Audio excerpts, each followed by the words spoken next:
Hi everyone, back with another video today looking at a really interesting company trying to determine if it's a proper valuation. Monster Energy or Monster Beverage, ticker symbol MNST. Really interesting company, major energy drinks manufacturers I'm sure everyone's aware of. Huge brand power, so I'm going to look at some financial metrics, then a quick look at Monster's forward-looking outlook and some recent news, and then an intrinsic valuation analysis with a discounted cash flow calculation. I'd appreciate if you could subscribe if you're enjoying the video. Thanks. So Monster Beverage is officially the best performing stock on the S&P 500 in the last 20 years, which is not something you would immediately jump to. I mean, let that sink in for a minute. It's performed better than Amazon, Google. It's been an absolutely tremendous company to own over the long term, and has really capitalized with some incredible marketing and capitalized on its excellent brand power to push further and further. As of right now, Monster's a roughly $47 billion company, trading at a PE of around 31, which is around the S&P's numbers right now. Right in the middle of its 52-week range between 83 and 99, so there's never really been an incredible opportunity to buy this company. It's not really done anything over the last year. Right in the middle, so good place for analysis. It's down slightly in the last few weeks because of some questionable news that I'm going to talk about later. So jumping into a bit deeper into the financial, Monster has an absolutely outstanding balance sheet. They have no debt, which is a pretty rare sight, especially when a company has to spend as much marketing as it has, and it grew as fast as it has, up 107% for the stock in the last 20 years. It has absolutely no debt, which is tremendous. It has excellent margins versus the industry. The margins are a bit compressed versus historical because of recent supply chain crunch and general 2021 problems. But the real strength of this company, in my opinion, is it's just absolutely tremendous balance sheet. This is for a company that's been growing 20% year over year for many years. Excellent balance sheet, and even better when comparing with the industry. The competitors, I would say, well, not direct competitors, but other beverage giants like Coca-Cola, Pepsi can have nowhere near this type of balance sheet. Their cash to debt will be, they will have debt, and Monster is absolutely none. So in terms of safety, this is about as safe as you can get from a purely but a financial perspective. Great profitability, great return on equity. I can't speak highly enough of this company from these purely high level financial metrics. Tremendous. So looking at some basic valuation metrics. PE right around the S&P average, and that right now about 31, going a bit lower, and forward PE of 29. These are completely average and don't really care about many of these metrics in isolation. What I do care about is versus the historic values. And as you can see, this is pretty much the best valuation you'll have seen for Monster for many years. It's often traded at great premiums to the S&P for good reason, and that is because it's been a tremendous outperformer. But right now we're seeing historic lows in terms of Monster's PE ratio versus the wider market. And this is really positive from a buyer's perspective. So as you can see with this DCF, I've used 20% growth rate over the next 10 years for the growth stage part of the calculation. This is right in line with what Monster has achieved over the previous 10 years. Over the previous 5 years, it's nearly 22%, and over the last year, it was 27%. 20% EPS is obviously high and is asking a lot of Monster. Is this accurate? I'm not sure. In the short to medium term, 20% EPS growth can probably continue. Will this continue for 10 years? I don't know, but I certainly wouldn't bet against the best performing stock of the last 20 years. So this is what I've decided to use for this calculation because I think it's semi-realistic. It's grew revenue at in the low teens for the last 10 years. Grew free cash flow for the last 10 years. This is a company that still has room to grow and room to expand.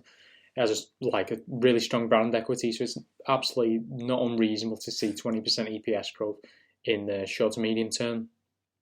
So applying this with a terminal growth rate around 4% and a discount rate of 8%, which is the long-term return of stocks, it gives about a 25% margin safety and a fair value of $120, which is around 50% improvement on the current stock price.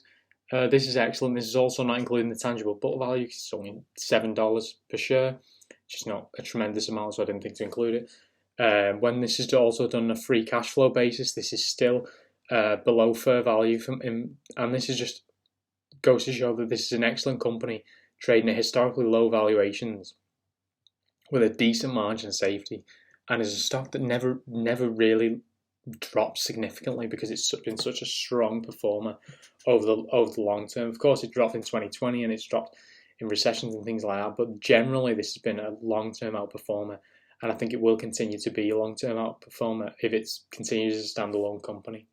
So, having mentioned that, Monster is recently in discussions with a merger with Constellation Brands. For those who don't know, Constellation Brands, this would be roughly a merger of equals. So Constellation Brands is roughly the same market cap as Monster at the minute, although it's far down on its look compared to Monster. It's trending in the opposite direction.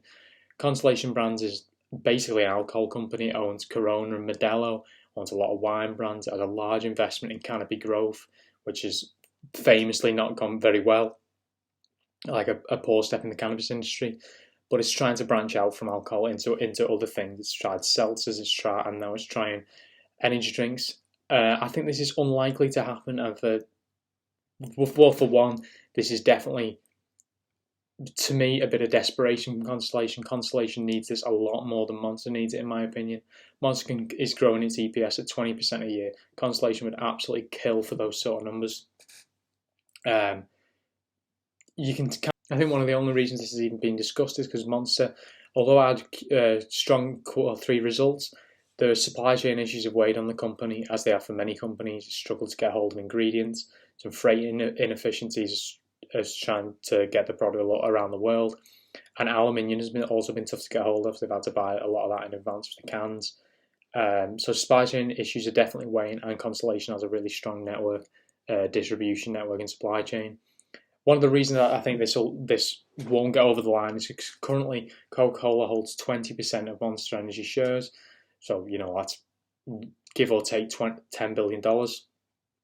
And Coke has distribution rights and marketing rights for Monster Energy. So Coca-Cola is definitely going to put up a fight here. It's Monster's biggest shareholder, and it's going to put up a fight to stop this happening. So, to be honest, I can't really see this deal get over the line. I don't see what Monster gains that much from being a part of Constellation. Constellation is a struggling company, in my opinion, that's trending in one direction. It's definitely a recovery story rather than a growth story at the minute, whereas Monster is very much a growth story, in my opinion.